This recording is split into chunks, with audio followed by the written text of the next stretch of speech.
അങ്ങനെ ബ്ലാസ്റ്റ് കണ്ടിട്ടാ. ബ്ലാസ്റ്റ് അല്ല, ബും ബ്ലാസ്റ്റ് ആണ്. അന്യായ പടാണ്. സാധാരണ ഇതിൽ റിവ്യൂ ഇതൊക്കെ കണ്ടിട്ട് നമ്മൾ പോയി കഴിഞ്ഞാൽ ചിലപ്പോൾ തള്ളി മറിക്കലുണ്ടാവല്. ഈ തുടക്കത്തിൽ ഈ സോഷ്യൽ മീഡിയയിലുള്ള തള്ളിമറി കണ്ടിട്ട് പോയാൽ അങ്ങനെയാണ് അനുഭവം ഉണ്ടാവല്. പക്ഷെ ഇതങ്ങനെയല്ല. പടം കുഴപ്പമില്ല, നൈസാണ്. മാത്രമല്ല ഇപ്പം ഞാൻ പോയപ്പോൾ ഒരു 7 വയസ്സുള്ള ഒരു കുട്ടീനായിട്ടാണ് പോയത്, മോളിനായിട്ടാണ് പോയത്. അപ്പോൾ സാധാരണഗതിയിൽ മോളിനെ പടത്തിന് കൊണ്ടുപോയി കഴിഞ്ഞാൽ നമ്മൾ നേരം പോലെ പടം കാണാൻ സമ്മതിക്കില്ല, ഇടയിൽ ഇങ്ങനെ ശല്യപ്പെടുത്തിക്കൊണ്ടിരിക്കും. ഇതുണ്ടായില്ല. ആ കുട്ടി പോലും സുഖസുന്ദരമായിട്ടിരുന്നിട്ട് പടം ഫുള്ളായിട്ട് കണ്ടു.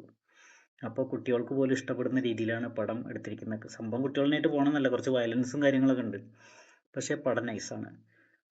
എന്തായാലും ശരിക്കും യഥാർത്ഥ ആക്ഷൻ കിങ് തന്നെയാണ് അർജുൻ എന്നുള്ളത് ഈ ഒരു പ്രായത്തിലും.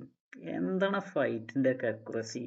കഥ പറഞ്ഞ് ബോറടിപ്പിക്കുന്നില്ല, പക്ഷെ പടത്തിൽ സംഭവം വെറൈറ്റിയാണ്. നമുക്ക് ഗൂസ് ബംസ് ഉണ്ടാക്കുന്ന ഒരുപാട് സീനുകൾ പടത്തിലുണ്ട്. അഭിരാമിയൊക്കെ തകർത്ത് എന്ന് പറയാലോ. അഭിരാമിയൊക്കെ അടിപൊളിയായിട്ടുണ്ട്. ശരിക്കും നമുക്ക് ഗൂസ് ബംസ് ഉണ്ടാകുന്ന കുറേ സീനുകൾ ആ പടത്തിലുണ്ട്.